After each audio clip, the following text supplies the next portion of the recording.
이번 주 예수님을 닮아가야 할 성품의 주제는 절제입니다. 함께 보실 하나님의 말씀은 다니엘 1장 8절 말씀입니다. 다니엘은 뜻을 정하여 왕의 음식과 그가 마시는 포도주로 자기를 더럽히지 아니하리라 하고 자기를 더럽히지 아니하도록 환관장에게 구하니. 저는 영화도 좋아하고 드라마도 좋아합니다. 요즘은 코로나 때문에 영화관을 가지 못하니 집에서 옛날 영화를 다시 한 번 더 보기도 하고, 드라마의 경우는 자주 보지는 않지만 어쩌다 마음에 드는 드라마가 있으면 보기도 합니다. 예전에는 자녀들과 함께 드라마를 보기도 했었는데 요즘에는 자녀들과 함께 보기가 민망한 드라마가 많아졌습니다. 혼전 성관계 스토리가 들어가지 않은 드라마가 거의 없습니다. 최근에 대학생들의 사랑 이야기고 남녀 주인공이 너무 예뻐서 드라마를 보려고 했더니 19금 표시가 붙어 있는 것을 보았습니다. 가족 드라마라고 하는 주말극도 예외는 아닙니다. 그래서 사극 말고는 자녀들과 함께 볼 드라마가 거의 없습니다. 예쁜 영상이라는 포장재를 뒤집어 쓰고 불륜도, 혼전 성관계도, 욕을 하는 것도, 심지어 동성애까지 너무 아름답게 만들어 놓았습니다. 우리가 모르는 사이 문화라는 이름으로 아주 조금씩 우리 사회를 침범해서 우리가 옳다고 생각하며 지켜오던 우리의 가치관을 무너지게 만들고 있습니다. 그나마 우리는 기준이 조금 더 분명한데 우리 자녀들은 무엇이 옳은지 그른지 분별할 수 없는 시대를 살아가게 되었습니다. 제가 20대이던 시절에는 술을 먹느냐 마느냐가 크리스찬으로서의 정체성을 증명하는 중요한 기준이었습니다. 제가 볼 때 지금은 그 정도 수준이 아닌 것 같습니다. 점점점 더 확장되어 가는 악한 세상의 가치관 속에서 하나님의 백성들이 살아가야 할 땅이 점점 더 줄어들고 있는 느낌입니다. 이렇게 거대한 바벨론의 문화가 우리와 우리의 자녀들을 삼키려고 하고 있습니다. 우리의 자녀들이 지금은 우리의 품속에 있지만 언젠가는 이 세상 한가운데 서서 스스로 살아가야 하는 날이 다가오게 될 것입니다. 우리가 함께 오늘 다루고 있는 다니엘 1장에서 다니엘이 다니게 된 왕의 학교가 바로 그런 곳이었습니다. 왕의 학교가 결코 좋은 곳이 아니었습니다. 다니엘은 하나님의 백성이었지만 바벨론 왕의 학교에 입학해서 바벨론식의 이름과 바벨론의 교육과 바벨론의 문화를 배워 바벨론인으로 살아가야만 하는 운명에 놓여 있었던 것입니다. 바벨론이 1차 포로로 끌고 온 사람들은 유대인 중에서도 왕족이나 귀족이었습니다. 그 중에서도 어린 소년들을 선발했는데 14세에서 17세 사이의 소년들이 왕의 학교에서 교육을 받았습니다. 중1에서 고1 정도의 아이들이죠. 지금 영아부 부모님들은 3세 이하의 아이들을 키우기 때문에 중1이나 고1이면 다 자란 멀쩡한 아이들로 보이시겠지만 고2 아들을 키우는 제가 볼 땐 껍데기만 다 컸지 속은 너무 어리고 여르인 아기 같습니다. 한참 부모님 속을 썩일 사춘기 나이인 이때에 다니엘과 세 친구가 왕의 학교에 입학했습니다. 바벨론이 왜 이런 아이들을 뽑아서 왕의 음식을 먹여가며 3년이나 교육을 시켰을까요? 민족, 문화, 말살, 정책. 이 말 한마디면 우리나라 사람들은 완벽하게 이해하실 거라 생각합니다. 몇 년 전에 말모이라는 영화를 본 적이 있습니다. 일제강점기에 민족의 문화를 말살시키려고 혈안이 된 일본인들에게서 우리나라 고유의 말과 글을 지키려고 노력한 분들이 있었습니다. 순수한 우리의 말과 글을 보존하려고 국어사전을 만드는 과정 중에서 많은 분들의 희생이 있었다는 것을 그 영화를 보고 알게 되었습니다. 또 일제강점기 민족 말살 정책 중에 하나가 이름을 바꾸는 창씨 계명이 있었습니다. 왕의 학교에 입학한 다니엘과 세 친구도 바벨론식의 이름으로 강제로 계명시켰습니다. 다니엘은 하나님은 나의 심판관이시다 이런 뜻이고요. 하나냐는 여호와는 은혜로우시다. 미사엘은 하나님은 누구신가? 아사랴는 여호와는 돕는 자이시다. 이렇게 하나님을 믿는 신앙이 담겨 있는 유대식 이름이었습니다. 이렇게 아름다운 이름을 바벨론식으로 계명했는데 바벨론 우상신들의 이름이 담겨 있었습니다. 다니엘은 벨드사살로 고쳐졌는데 벨이여 왕을 보호하소서 이런 뜻입니다. 하나냐는 사드락으로 고쳤는데 사드락은 바벨론의 신 아쿠의 명령이라는 뜻입니다. 미사엘은 메삭으로 고쳤는데 바벨론의 땅의 여신 아쿠와 같다 이런 의미이고요. 아사랴는 아벤느고로 바뀌었는데 바벨론의 신 느고의 종이다 라는 뜻입니다. 포로국에서 잡혀온 엘리트 소년들을 3년 동안 교육을 시켜서 뛰어난 인재들의 머릿속에서 그들의 민족 고유의 정체성을 지워버리고 바벨론의 DNA를 심는 것이 그 교육의 목적이었습니다. 그래서 왕이 최고의 교육 환경을 제공하는 것입니다. 하나님의 백성으로서의 모든 정체성을 버리게 만들고 완전한 바벨론 사람으로 만드는 곳, 이런 곳이 바로 왕의 학교였습니다.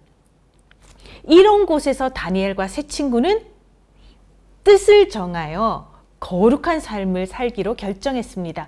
단순히 고기를 먹지 않고 채식을 하고 포도주를 멀리하고 물을 마시는 것, 그 이상의 의미가 담겨 있는 것입니다.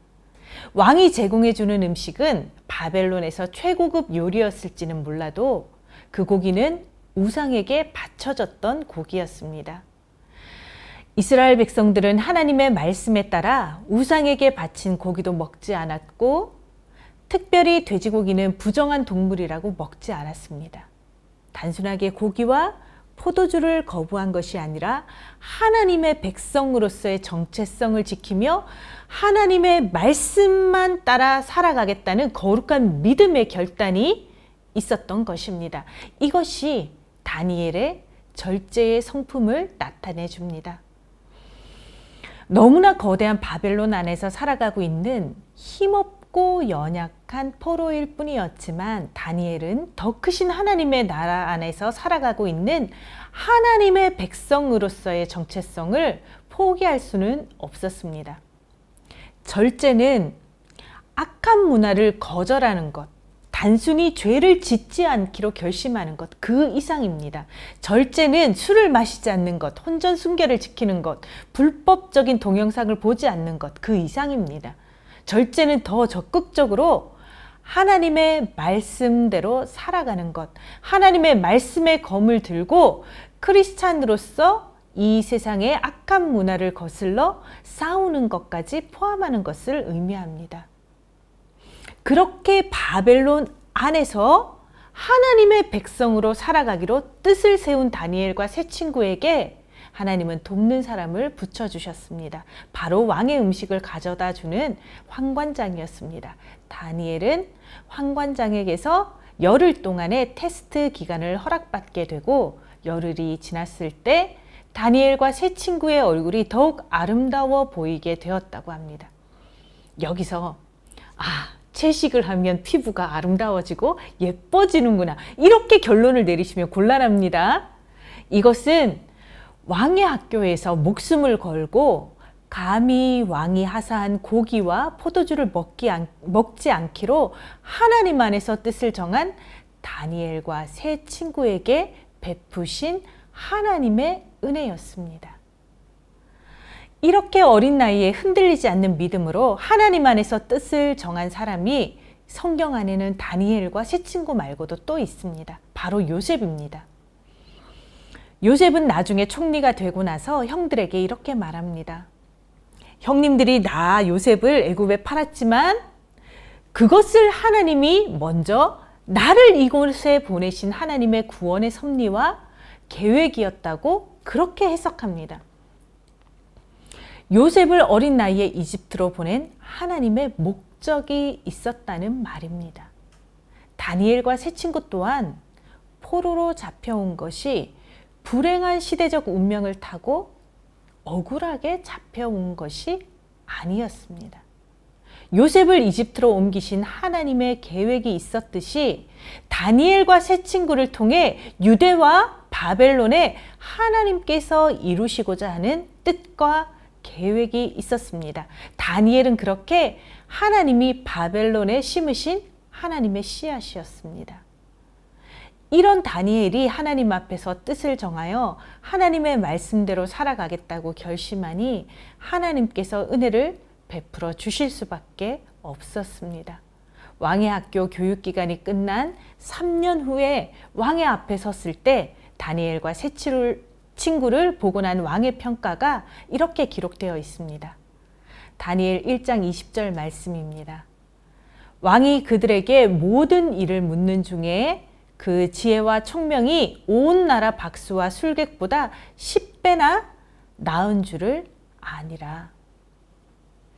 믿음도 뛰어난데 이렇게 지혜와 총명까지 하나님께서 선물로 주셨습니다. 완전 엄친아입니다. 이 정도면 수능 만점 정도의 실력일까요? 서울대 합격 이 정도의 결과일까요? 많은 사람들이 이것을 하나님 앞에서 뜻을 세운 믿음의 결과로 받아들입니다. 믿음으로 살았더니 하나님이 주신 축복을 받았다라고 생각합니다. 그래서 많은 부모님들이 우리 자녀도 이렇게 다니엘처럼 믿음과 실력에 탁월한 사람이 되게 해주십시오. 이렇게 기도합니다.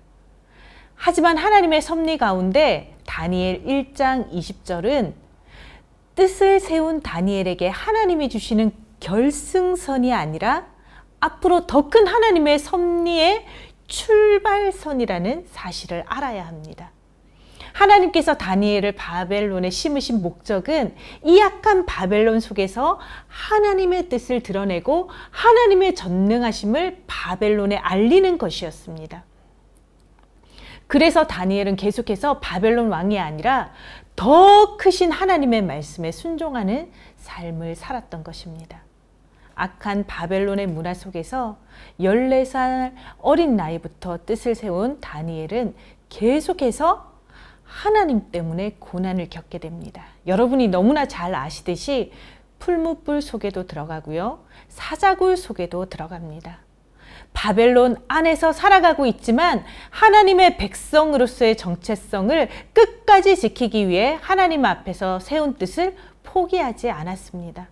다니엘은 자신의 믿음과 실력을 자신을 위해서 사용한 것이 아니라 하나님의 뜻대로 살아가고 하나님께 영광 돌리는 삶을 살기 위해서 사용합니다. 사랑하는 성도 여러분, 제가 서두에서 지금 이 시대가 우리 자녀들을 문화적으로 삼키려는 시대라고 말씀드렸습니다. 제가 아는 범위가 너무 작아서 영화나 드라마 정도의 이야기만 했지만 사회나 정치, 경제, 교육, 법, 문화, 체육 등등 전반적인 부분에서 우리 자녀들을 삼키려는 죄들이 얼마나 많은지 모릅니다. 그런 죄악들은요, 늑대의 모습으로 다가오지 않습니다. 왕의 고기와 같이, 왕의 포도주와 같이 세상의 성공이라는 포장을 덮어쓰고 오기 때문에 너무나 달콤해 보입니다. 마치 에덴 동산에 있었던 선악과 나무의 열매처럼 보암직도 하고 먹음직도 하게 우리와 우리 자녀들을 유혹합니다. 세상의 성공에 눈이 멀어 믿음을 잠시 타협하는 것이 생존을 위해서 지혜롭게 보이게도 만듭니다.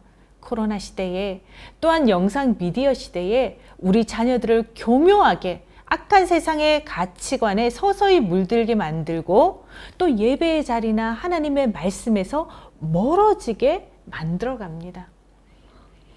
이렇게 세상이 주는 산의 진미를 거절하지 못하고 믿음을 타협해 나갈 때 우리 자녀들이 하나님의 백성으로서의 정체성을 잃어버리고 점점 더 바벨론이라는 사회에 적응하여 세상에 아무런 영향력을 미치지 못하는 무기력한 그리스도인이 되어버립니다. 바벨론과 같이 하나님의 뜻을 거역하는 이 악한 세상 속에서도 하나님이 계획하신 일이 있는 줄 믿습니다. 거대한 바벨론의 문화 가운데 우리 더사랑의 교회를 세우시고 우리 더사랑의 교회 영화부를 세워주시고 또 우리 부모님들과 우리 영아들을 이곳에 모아주셨습니다. 우리 영아부가 하나님께서 예비하신 다니엘과 새 친구가 되었으면 좋겠습니다. 믿음과 실력으로 무장된 다니엘들이 우리 영아부에서 길러질 줄 믿습니다. 뜻을 세운 수많은 다니엘들이 믿음의 씨앗들이 되어 이 땅 곳곳에 심어지기를 소망합니다. 우리 자녀들이 잘 자라나 이 세상에 발을 내디딜 때 거대한 바벨론의 문화가 우리 자녀들을 삼킬 수 없도록 오히려 하나님의 뜻과 계획이 우리 자녀들을 통해서 이 땅에 드러날 수 있도록 우리 자녀들을 하나님의 거룩한 말씀으로 하나님의 가치관으로 어릴 때부터 철저하게 무장시키고 믿음으로 양육시키는 우리 영아부 부모님들이 되시기를 부탁드립니다. 이 시간 자녀를 위한 축복 기도문을 함께 읽으며 기도하겠습니다.